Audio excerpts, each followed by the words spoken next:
We have a big problem over here. I just noticed, right as we were hitting record, I noticed that this brand new sweater that I got that I thought was so cute. It's a white, simple kind of cardigan type sweater, kind of sporty, with a double sporty kind of stripe on the left arm. And I thought it was on both arms because that's what you do. But it's like the Temu kind of place that I got this from. I guess they were like, we can't finish. We're only getting paid 14 pennies a day to work on this. And so now I just noticed that I am wearing... What is this? Why would you do it? It looks like I'm part of a weird military group. They're going to be like, for people who heard the last episode, they'll be like, she joined the Blanco Nationalists. This is a symbol. This is how they dress. This is what they wear now. I look like this is a military insignia. I literally just noticed this as we were hitting the record button on this podcast. Well, welcome to the Jen Fulwiler Show. And this is the biggest problem in my life. I mean, it's, brain cancer. Like, that's not as big of a deal as this, honestly. Because, I would have worn something different if I knew that this looks like some kind of... Okay, well, welcome to the Jen Fulwiler Show. This is the podcast where you learn the art of the village hustle. That's being a hot girl boss who knows that love and family and community are the foundations of all true success. We usually publish new episodes every single Wednesday morning. But I've just kind of had a little atom bomb thrown into my life. So who knows if that is something I will be able to continue. Caitlin White is our lovely producer, and I go into more detail about what my life is like right now on the Patreon, patreon.com/thisisjen. This is not the way I intended to start the episode, but we just have a real striped shirt situation here. And then Caitlin had me look it up on Amazon where I bought it because I was like, you expect so much for $12. I thought for sure, I was like, no, they ripped me off. This is false advertising. But no, we looked it up and there's only the stripes on one arm on the ad. So yeah, now I look like I'm this is a statement. Like I'm trying to dog whistle a certain, like, oh, you know what the double black stripes mean. Okay, well, this is just a whole, and I can't take it off either. So, well, whatever. This is actually, this is my statement. It is, this is what we wear in solidarity with people whose lives are completely melting down on every possible level. This is my, how you do the pink ribbon for breast cancer awareness. The two black armband things are for, people who buy discount clothes on Amazon because they're broke from medical expenses. Unity. That's what this symbolizes. So we're now making it a thing. I'll go on Instagram. I'll make this a whole thing. I'll be like, wear the double black stripes on your left arm if you too shop for $12 sweaters on Amazon because your life is a complete dumpster fire. This mic is plugged in, right? Mm-hmm. Okay, good. We'll just test it live on the podcast. Like, why wouldn't we? Okay, I think we will be able to keep doing this podcast, releasing on Wednesdays. But I will say, it almost didn't happen this week because it is the misery is the level is going up, and I think there could come a point where I'm a little bit down about the whole thing and just won't do an episode. So if you see if a week comes around where there is no episode from me, you can safely assume the worst. It's not you don't need to be like, maybe she's just having a really good time and like everything's great and she was enjoying herself so much that's why there's not a new episode. Yeah, I think things could get real enough that I just can't pull it together to do the podcast. So we'll see. We'll see. So here's this week. For those of you following this season of Medulloblastoma House, let's see. Okay, so we have established that we are, for new listeners, my 19-year-old daughter was having headaches, a little bit of dizziness, a little bit of nausea. Alas, it's a brain tumor. It's called medulloblastoma. And it's a problem. And so we're dealing with that. Right now, she had a 10-hour brain surgery on October 6th. And then this week, she started both radiation and chemo. So, and I choose to recategorize words that to the untrained ear could sound scary. So these... So at the big oncologist meeting this week, we spoke to both the main oncologist and then one of his residents. And both of these guys kept using the term very aggressive. They're like, this is very aggressive. You need to know this is a very aggressive cancer. So here's what I've learned. You don't ever want to hear a doctor or see in a medical report the word very. I think that's the problem. I think we could cure cancer if we could just stop doctors from using the word very, because it's never like they never use it in the context of you are about to have a very easy few months. You are about to be very blessed. This is very easy. It's never like the word very is never connected to anything positive. So they kept saying that, which I just I found that to be very dramatic. And so wouldn't that be funny if I had like held up a chart and been like, I'm sorry, but in this house, we recategorize words. So, Dr. So-and-so, if you could please call the tumor Larry. Like he's trying to have this really serious conversation with us. And I'm like, if you could call it Larry, and if you could refer to him as enthusiastic instead of very aggressive. We don't like these terms. We find those terms to be aggressive. And then instead of metastatic, we like to say curious. So we have a new term because it never ends. It just never ends over here. So we have a new term.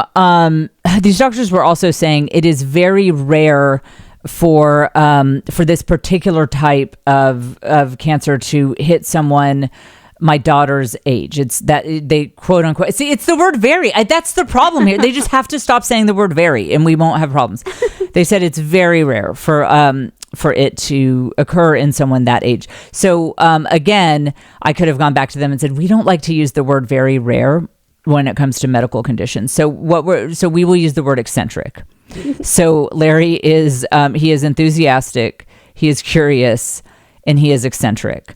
And to draw this analogy out further, there were also some test results that were like, it's like, so we said in the last episode, it's like, okay, Larry's drunk. Larry is drunk and he needs to go home. So there were some additional test results that are like, what's he drunk on? Is it White Claw? Is it just like, maybe he's like a guy from Salt Lake City, a nice guy who just had one too many White Claws, Those test results showed more like, no, he is an Australian who was doing tequila shots with a Jägermeister chaser.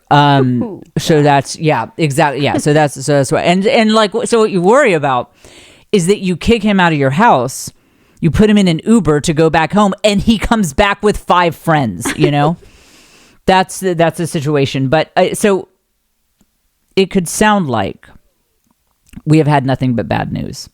To the untrained ear, it could sound very bad. And that's because it is. But there's one thing we have on our side is to take this analogy of Larry to the actual medical results that we have seen. The one thing we have on our side is that Larry is not smart. There are some kinds of cancer that are very wily. They're very clever. They're just, twirling their mustache, like always coming up with new plans to evade treatment. Luckily, Larry's just a dumb, drunk Australian who, and so it's like, you kind of know he's aggressive, but you kind of know how to deal with it. I'm sorry that the Australians are catching strays on this podcast. They're like, what did I do? Like, I've actually had a lot of requests to go to, Melbourne, and then there's another one. Anyway, I'm sorry. I don't, I'm from Texas. I mean, come on, we're crazy too. But that's Larry. It was a hard week. So same day as we had that appointment where wouldn't it, I mean, seriously, it would be so funny. This very serious oncologist who has these serious conversations with us, and he's so busy and he has so many appointments that he needs to see. If we were like, call it Larry, no, say no, you said aggressive, say enthusiastic, say that it's eccentric, not rare. That would be so fun. Let's see if I can get banned from another medical office. Let's see if I can get banned from MD Anderson, because we've got one up in Austin. Let's see if I can get banned from somewhere in Houston too. So Lane started chemo and radiation on the same day as we had that appointment. And here is where I had a decision to make about just how much to bring you guys, even when, I've been sharing much more intimate details of our journey on the Patreon, because again, for new listeners, all of my kids are social media age, all of them and all their friends and the kids at school, they all have access to this podcast, to my social media. So Patreon, because there's a little barrier to entry to that content, that's where I kind of speak adults to adults over there and bring you guys a little bit more intimately into the journey. But even with both what I say here on the podcast and then on Patreon, I had a decision to make about how much to tell you guys about the just horror of this situation. And I think I'm going to try to bring you guys into it in a way that is not horrifically depressing. Because if I told you all the details of what you're going through, that it would be horrifically depressing. And just in terms of like the day-to-day, like some of the side effects and things like that, especially as a parent, watching your kid go through that. So I have looked up a lot of the cancer mom, medulloblastoma mom forums, and a lot of times, man, I feel bad. I feel depressed after. There's all the pictures of the horrible things going on and the graphic descriptions of it, and it's like it is. I feel so bad for them, but it's definitely it's just a very hard thing to read and see. And I think it's great that some people, that is the right path for them to share at that level in that kind of detail, and that's the right path for them. But I think I won't go into too many details of just the absolute horror of it all, because it's having a kid with cancer is it's really bad, guys. So we started chemo on Wednesday, and I'll just give you kind of a thumbnail sketch of the chemo. So I think, okay, let me take a step back. I think the reason why the two neuro-oncologists were just kept, talking, like saying dramatic things. I think what they were trying to get at is they didn't want us to be mad at them for the level of treatment that they're about to institute here. It's like this is one of those situations where you have to go scorched earth on it. When you have an Australian who's drunk on Jägermeister in your house, you can't be like, would you please leave? Like, there are treatment paths that are more equivalent to like, listen, buddy, no more White Claws for you. Why don't you head on out? This isn't that situation. And so you have to, you got to go all in. And so they're giving Lane a level of treatment that they're not even sure that she'll be able to handle. It's their, scorched earth. So scorched earth side effects have started. I think they'll get worse, but so they've started, and that has been very hard. I'll leave it at that. It's just been very hard. And one of the things at a major center like MD Anderson, well, I don't know, I haven't been to others, but I would imagine this is true with others, is the wait times are insane. It is very normal for us to wait an hour and a half for a meeting or for a treatment, and it's cold and it's uncomfortable, and I am not complaining. They're doing life-saving work, and I just appreciate it. And, of course, like doctors, like all they do at MD Anderson is have life or death conversations with people.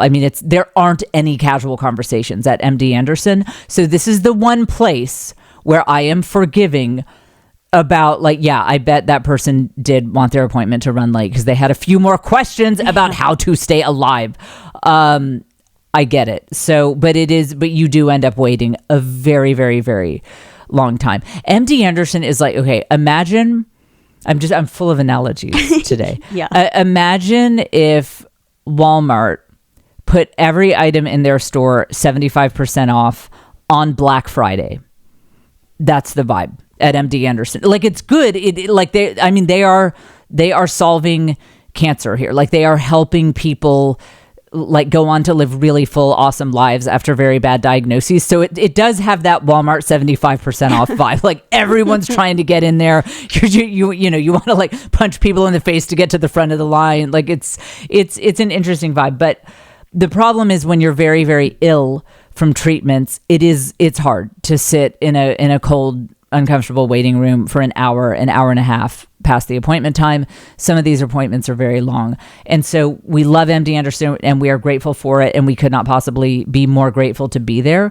It's just a tough reality that we face. And so one of the things I was going to talk to you guys about here with my one armband here on my left arm, I can't believe I didn't notice that, was like how much when you're going through hard times, and it doesn't have to be like brain cancer hard times, it could just be like somebody lost a job or, marriage is on the rocks or whatever.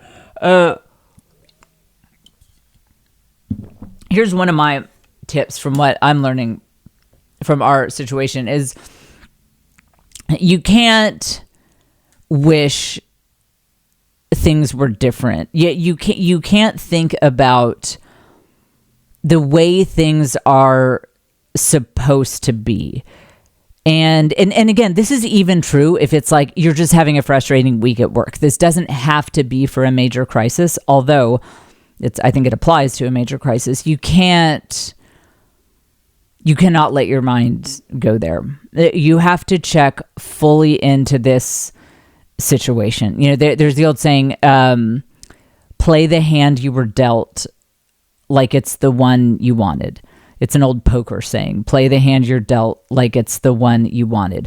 I can't get there with I want to be in the pediatric chemo unit. Like, I can't get there with that, but I can say it's like, play the hand you're dealt like it was the only one. Like, don't think about the other hands that you might want to have gotten. And here's where my analogy falls short because I don't really know any. I hate card games. So I don't know. What do you want in poker? Like aces or something? I wish I had all the aces. Like, you can't. I would imagine, like last episode, I was doing a marathon runner examples, and I know nothing about marathons. So let's go into other analogies of areas that I know nothing about. This is good. This is a great episode.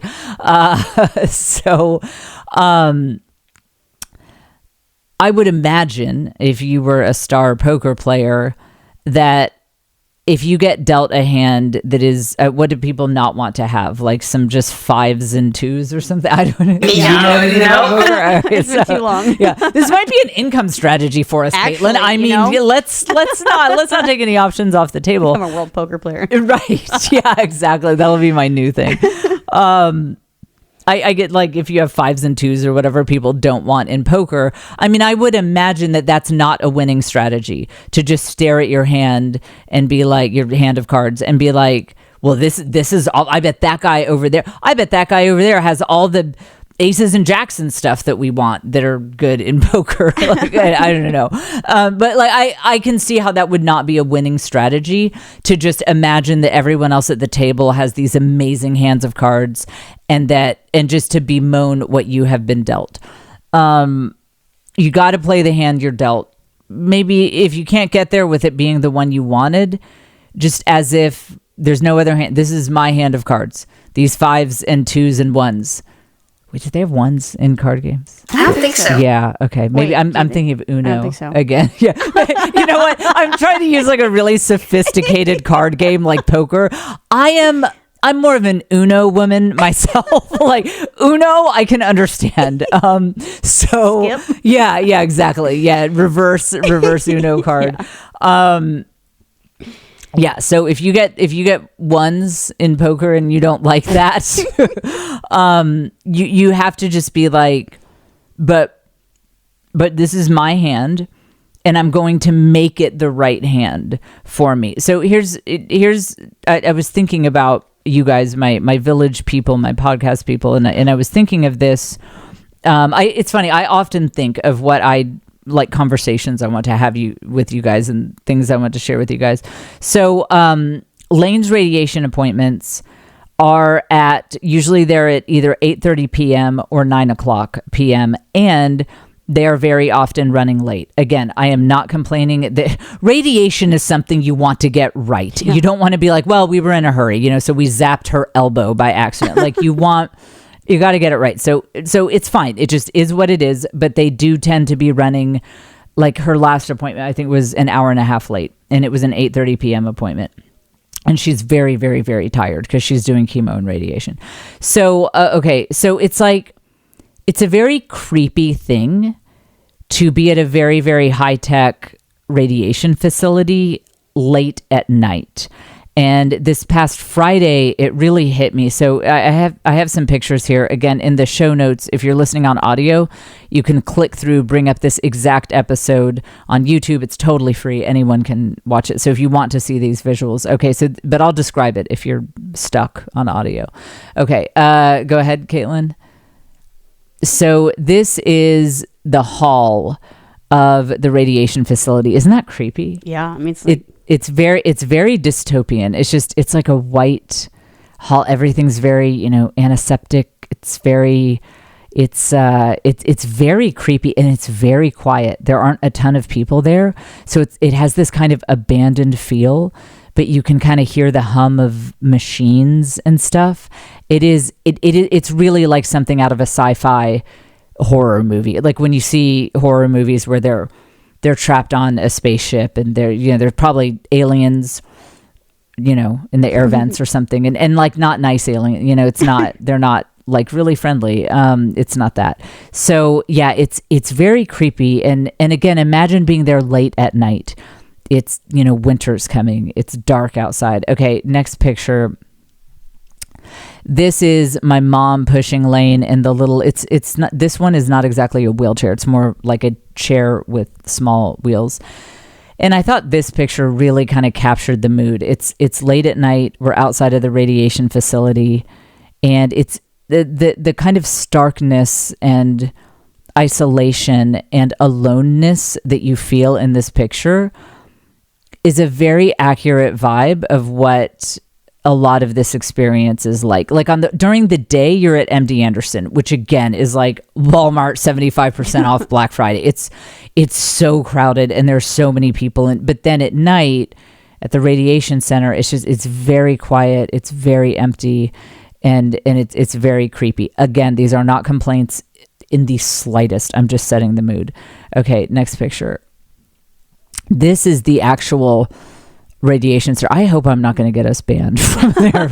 I think they didn't tell me I couldn't take pictures. Nobody said I couldn't take pictures. But that's also sort of like dystopian. Yeah. It's this big, room. I mean, it's almost, you look at it, you're like, is this performance art? Are they doing anything? I mean, really, like that's an actual thing. Like all right, they're doing something there. So, and we cannot be in the room with her. And actually, neither can the staff.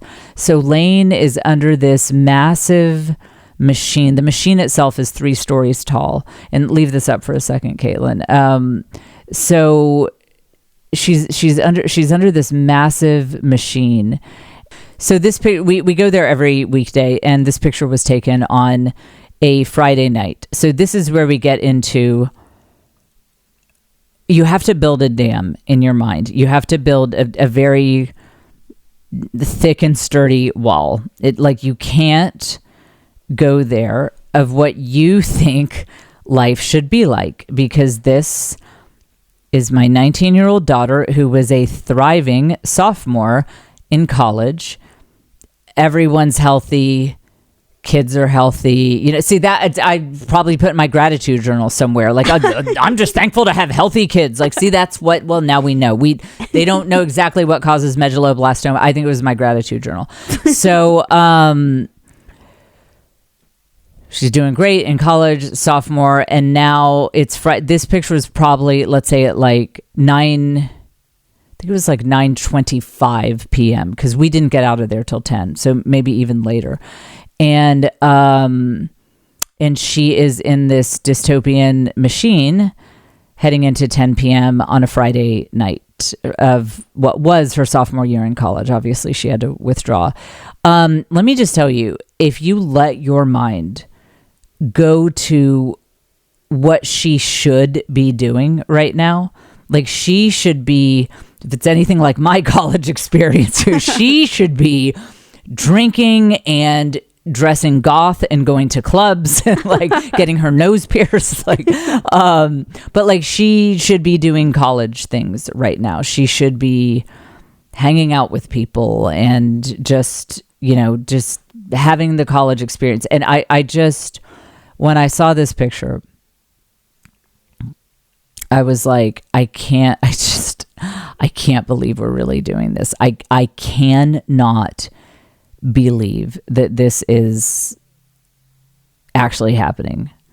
I'm still expecting to wake up from a dream, be like, I had the craziest dream. Like, I'll do a whole podcast episode. You guys will not believe the dream I had. I dreamed that my daughter had medulloblastoma and it was aggressive. And I'm still expecting to wake up from the dream. But so when I saw this, my mind was very tempted to go into the vision of her life that I thought she should be having, of just college experience. And you can't do it. You just can't do it. And another little cliche thing, we were talking about some cliches that helped me last time. This is a cliche that is really helping me, that might help you as well in whatever kind of hard time you go through, whether it's small or large. Okay, have you guys heard Caitlin, have you heard that there's this like cliche, it's like a parable, not from the Bible, but a parable type story where like about, they always say it's like a Chinese farmer, because I think it sounds more wise if you say he's like from China, because you can't be like a farmer from Detroit, it just doesn't have the same like mystery about it. Okay, so have you heard this about like he got a horse and people were like, that's good. Do you know this? Okay, because I'm trying to get a gauge of, am I boring people? Because they're like, of course we've heard about the Chinese farmer. Okay, so it's like, it goes something like this. And I'm making this up a little bit, but because I don't remember all the details, but it's something like, okay, there once was this Chinese farmer and someone gave him a horse. And so the people around him in his village said, wow, what great luck. And he said, maybe. And obviously the people around him were like, what do you mean maybe? Like, obviously that's amazing. Well, then his son was riding that horse and broke his arm. And so everyone said, what a terrible occurrence. And he said, maybe. And again, well, no, that's always bad to break your arm. What are you talking about? Well, then there was like a conscription for a war. The emperor or whoever was drafting people to go to war, but his son was not called up because he had a broken arm. And they were like, that's great luck. That's awesome. And the farmer said, maybe. And it goes on. And then I forget what bad thing was, I don't know. Maybe they did great in the war and the son wasn't involved. I forget where it goes from there, but you get the idea. That the idea is things kept happening to this man and everyone thought they knew on the surface whether this was a good or bad occurrence. And he wisely pointed out that, you just don't know what's going to happen in the future. And I will say, I kept thinking of that silly little kind of cliche parable as I was standing there. You can take the picture down. As I was standing there in the radiation facility on a Friday night of what was supposed to be my daughter's sophomore year of college. And it was also around when, I think that was one of the nights, like I was supposed to have shows in San Diego and Irvine, and they were selling really well, and it was going to be awesome. I've only rarely done shows in California, and so it was like my career going really well.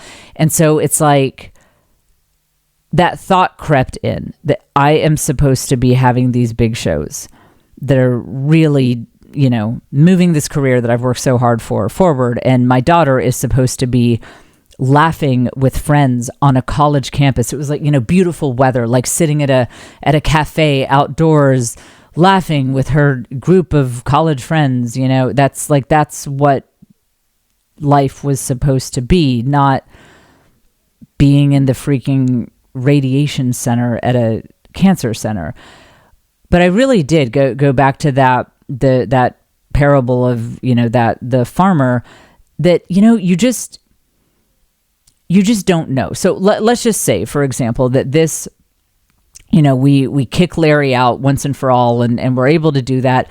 And then because of the weird twists and turns that Lane's life took, from this interruption, who knows, like maybe she meets her husband and because let's say, theoretically, sometimes it helps me to think of like crazy theoretical things. Like maybe because she would graduate from college a little bit later, she ends up meeting her lifelong best friend in that extra semester that she had to go to college, or she meets her spouse, or, whatever. I just had to remember that, sure, in this moment, this is very bad. Yes, very, very, very bad.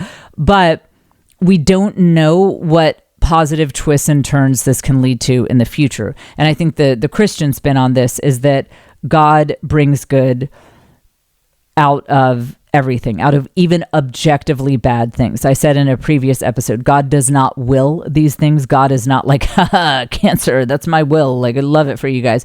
No, God has created a world in which he gives us free will, in which the world plays out in some ways that are, not always positive, that don't always have positive outcomes.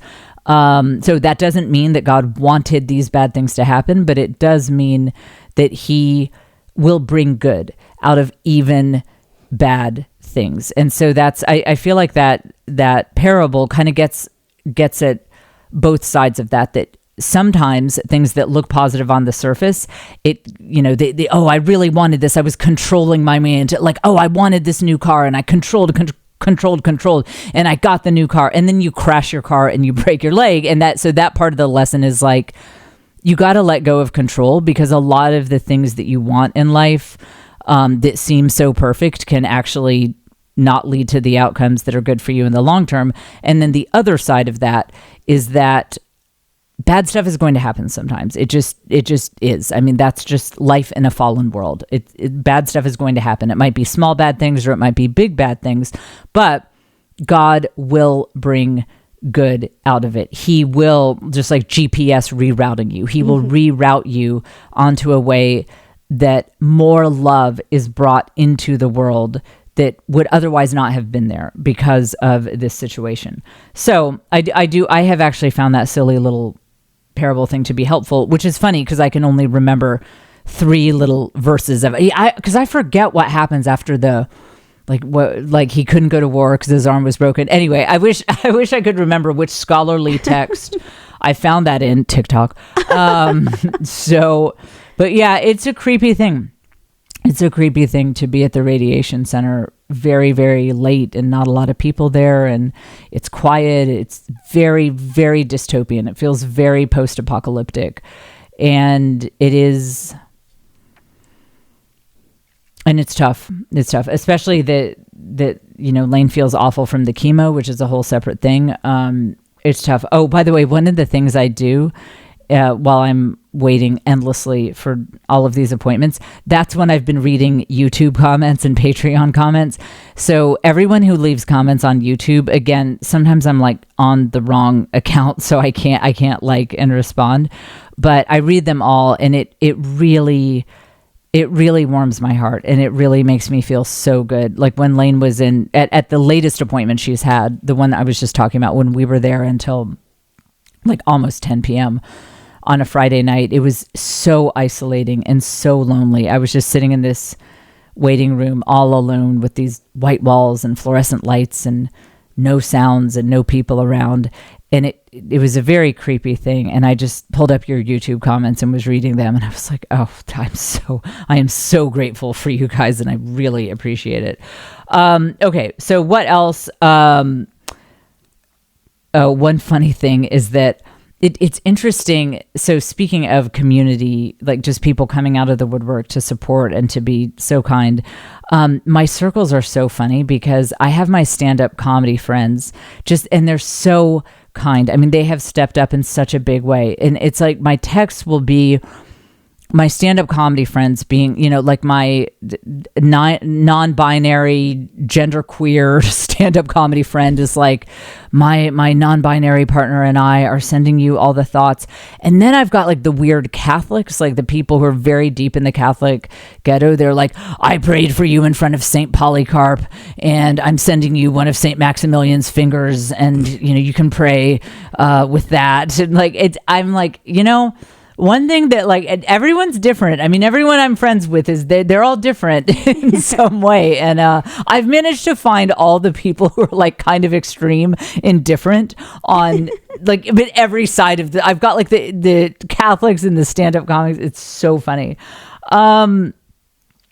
Okay, you guys have probably seen the reels of this guy, Jefferson Fisher. He's a very charming man. He's in Houston, actually. Maybe I'll run into him in my travels through Houston. So he's an attorney, and he does advice like how to deal with someone who's being passive aggressive, how to handle conflict. He's a trial attorney, and I generally like his advice. But so he's talking about dealing with people who are experiencing grief, but the advice is he's talking to really just anyone who is having a crisis, anyone who is having a hard time. So and I disagree with a little bit of what he says here, even though I generally find his content to be very good. So let's take a listen. What do you say to someone who's grieving? I want you to remove the phrase, let me know if. If what you're going to say to them begins with, let me know if, stop, erase it. If I'm going to send you a text that says, hey, let me know if I can help. Let me know if you need anything. Let me know if there's anything I can do. You know what I've done? I've just relinquished all accountability, responsibility on myself. I've now put it all on you. I've now given you a chore. That is, hey, on top of the other things you have going on and the emotional turmoil that you're experiencing, now it's your responsibility to reach out to me should you need anything. So first, you have to now decide when you're going to reach out to me. You now have to decide what kind of help that you need, and you have to decide if it's going to be helpful or not. It's giving you a chore, something else to do. Hey, if you need something, you call me. If it begins with let me know if, delete it. Instead, just do the thing you are thinking of. No, doing. don't do that. Send the help. Be the help. Show up. Whatever it is, just do it. Without even asking. No. Because again, and maybe this advice is good for you guys. My friends are crazy, as we just established. And so you can't, no. He can't be giving that advice because again, like one of my comedy friends will be like, we have a non-binary dance troupe, and I was going to ask you if you need us to come and do a art performance in your living room, but we saw Jefferson Fisher's reel, and so we're just going to do it. We're just going to show up and do it, and then I'll have like the weird Catholics being like, listen, I found like a whole arm of a saint, and I'm bringing it to you. This relic is amazing. It's healed a lot of people. So I'm just showing up with it. It's like, you can't, no. And for those of us who are introverts, it's like, no, you can't. No, don't just show up and start doing things for people. Definitely not. Unless it's something easy. I will say our friend Mary, this was so clutch. On Halloween, she didn't ask. She just stopped by with a massive Costco pizza. She'd been at Costco. She picked up a massive pizza for us. I had not thought at all about dinner, and we had all these kids in and out, and I'm trying to get the other kids all their stuff for Halloween, and that was clutch. And that's it's a low contact, it's a low maintenance thing. She didn't try to stay and have a long conversation that I might not have been prepared to engage in. She was like, here's the pizza. And the other thing is, if we don't need it, that's easy to just do something else with. So that's an example of, if it's something like that, just dropping off something that is easy to dispose of or put somewhere else if this is not the right time for them to use it, that could make sense. But don't just show up. No, don't do that. Cause a lot of people are introverts, and like one of my big needs right now is because there has just been so much time, like at these appointments, and with how ill Lane has been, sometimes this goes into the night, so it's like waking up at night, and it's like I have not had a lot of time to just sit and have quiet time to myself and process and journal. Oh, the journaling that I could do right now. And so if I finally had a moment of quiet time. And someone showed up and was like, I'm like doing your laundry now or cleaning your, it's like, oh, no. That would destroy my peace and sanity. And I know it would be sweet and I know it would be so kind, but it would destroy my peace and sanity. So I disagree with him on that. But here is a tip. If you ever know anyone going through a hard time that I do think would be helpful, because I do see what he's saying, that I have needed some help on a couple of occasions and so many people have offered to help, but it's just not realistic to like ask them. Yeah, it's okay. Here's what I mean. Like at one point, I really needed someone to bring one of the kids from Austin to Houston. But that's one of those, especially when you're going through a crisis, if you were to ask someone to do that, they would feel obliged to say yes, even if they're like, I don't have the money for gas right now. Like I'm really broke and like I can't get the time off of work, you know? And or like another time, I was wishing that we knew someone who lived right by MD Anderson, and because I needed something that would have been helpful, and I couldn't remember who had told me that they live by there. So here's what I will say. If you know someone going through a crisis, what I would say is this. I would tell them I would love to help you, and here are things that I am good at that I could help you with. Because like, for example, when I've known people going through a crisis, I make the mistake of just being like, I'm here if you need anything. But I see now, per Jefferson's point, yeah, that's a little like if someone were to be like, Jen, I want you to help me get organized. I want you to help me clean my house. Ooh, I would. I mean, if they were going, but I'm not the one. That's not my, if they need a little like witty banter, like that's where I could add value. So what I would do is send them over a bullet pointed list of some practical things that you are good at. This is your wheelhouse. And they can, and you could say, you can call me for anything, but here are the things that I would be good at. So for example, let's say you enjoy driving and you have a flexible schedule. That would be great if someone had texted me like, hey, I'm taking a sabbatical from work. My schedule's pretty open. I love driving. So if you want me to go 2 hours, 3 hours, like any pickups, whatever, I can do that. Love driving. Or if someone had said, like, I live 1 mile away from MD Anderson. I think someone did tell me that, and I just need to, like, search for it. Or if someone they love cooking. If they say, I'm always cooking, it's absolutely nothing for me to throw in an extra meal. That would be helpful for me to know, because lots of people offer to bring meals.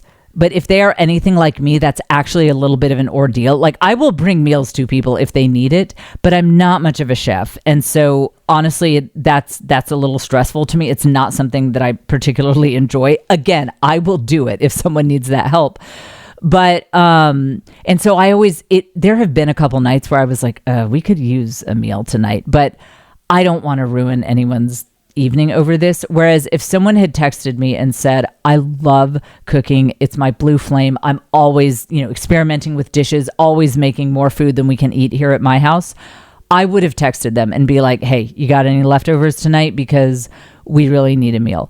So that is the little asterisk that I would add to Jefferson's advice.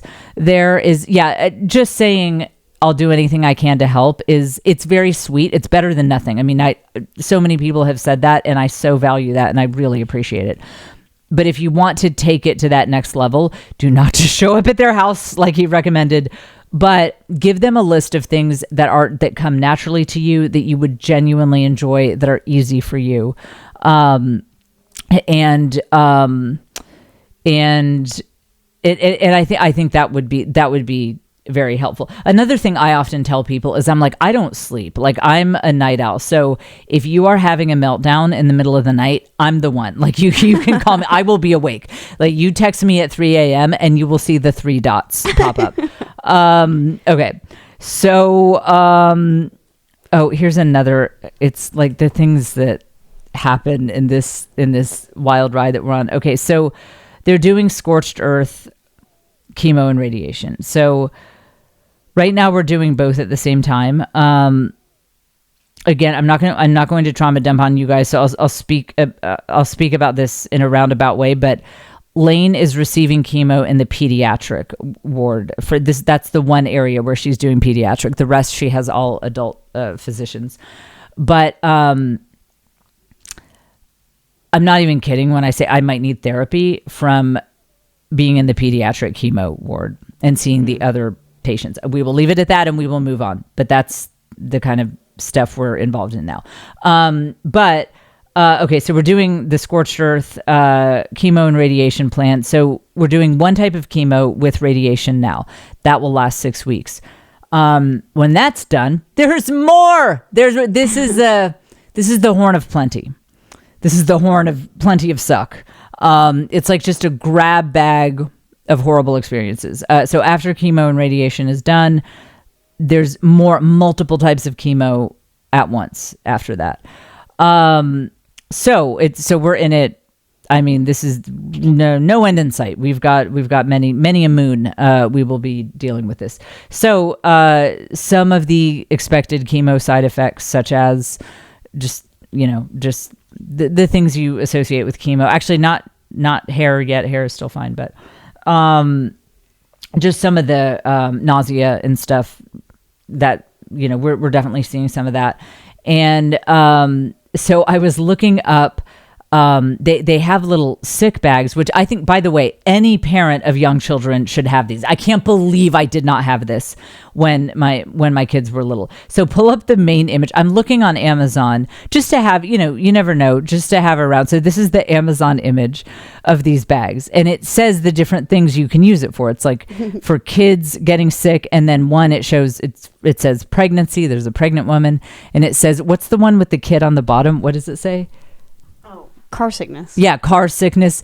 And then there's this random, like, which one doesn't fit picture? On the bottom right, it just says drunk on it, just drunk. And there's a picture of a man.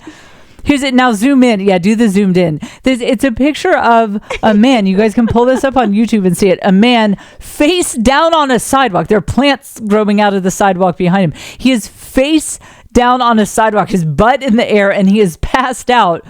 And it just says drunk after all of these kind of homey images of like, oh, a child getting car sick and a pregnant lady, needed. And then we just have drunk. It's just amazing. And I put this on Instagram. I was like, this man understands my life. This man is a mood. It's like, that's a picture. I'm like, literally me. That's me. That man encapsulates everything I am psychologically right now. Like, that man is me. That barf's not making it to the bag, though. Mm-hmm.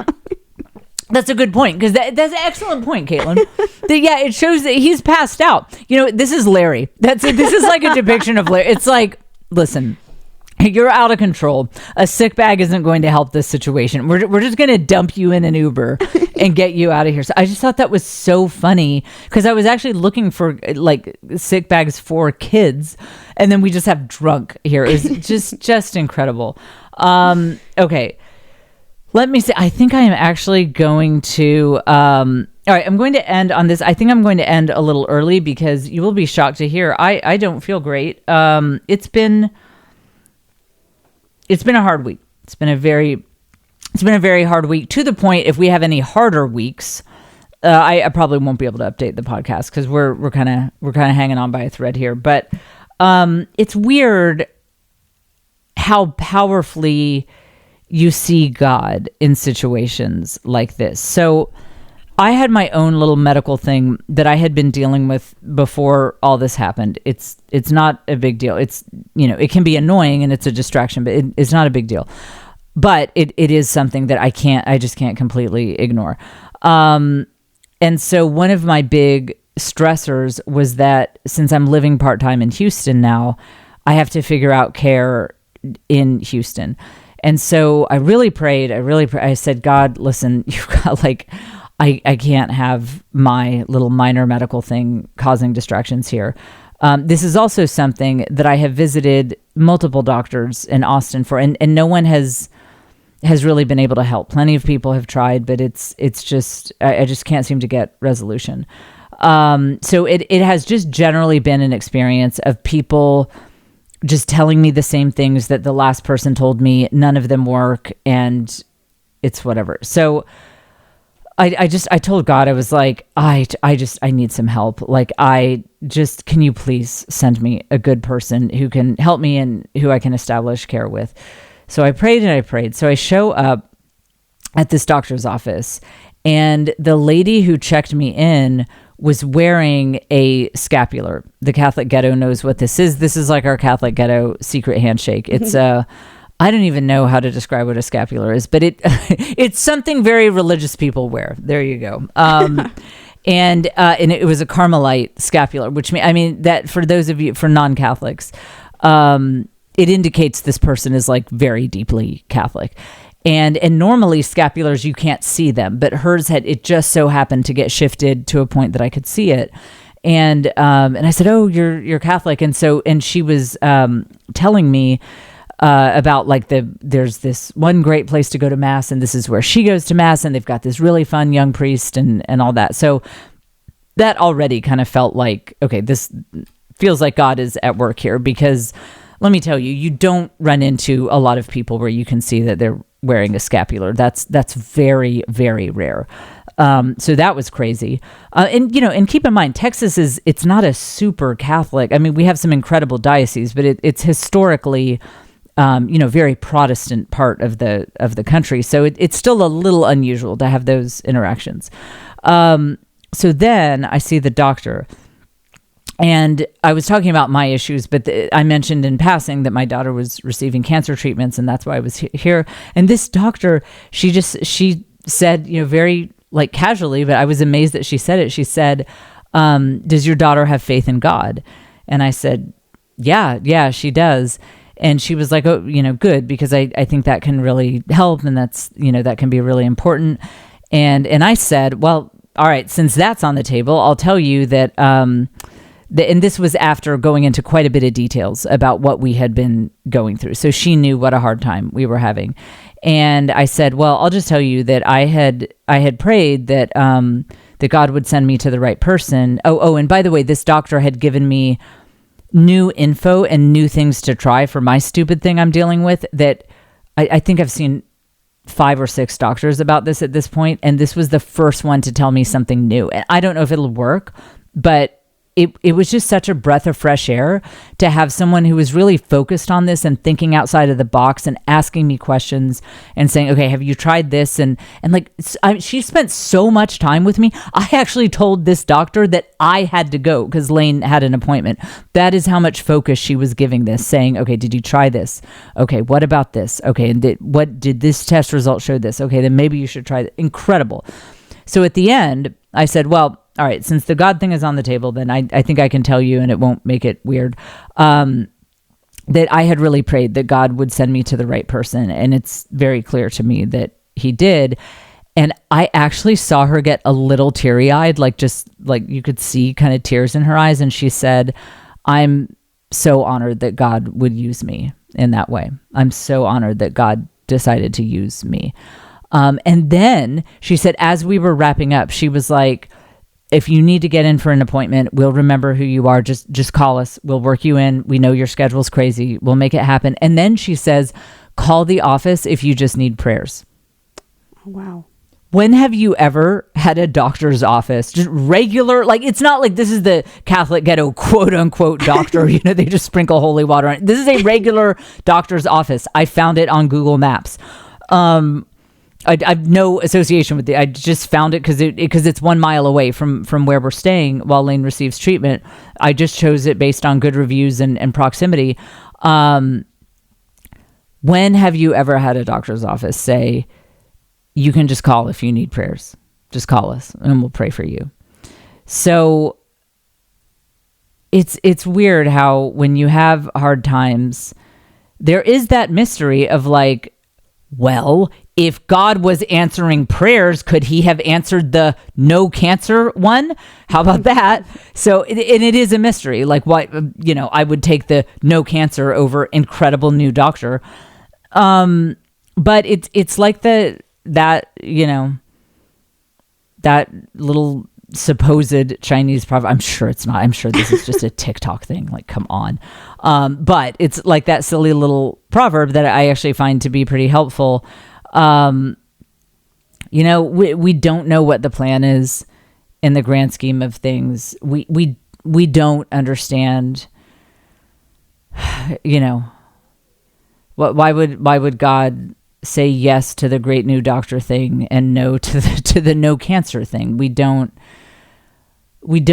understand that, but we do know that he is with us. Like the way that I am being guided to this great new doctor who says I can just call them for prayers when I just need prayers, and they will work me in, and they're going to help me deal with my things so that I can put all of my focus on Lane. Also, the way just some of our fellow Village People podcast listeners who work at MD Anderson have found me and have been profoundly helpful. And I mean, game-changingly helpful. And I cannot thank them enough. And it's another like God working, God bringing people together. And so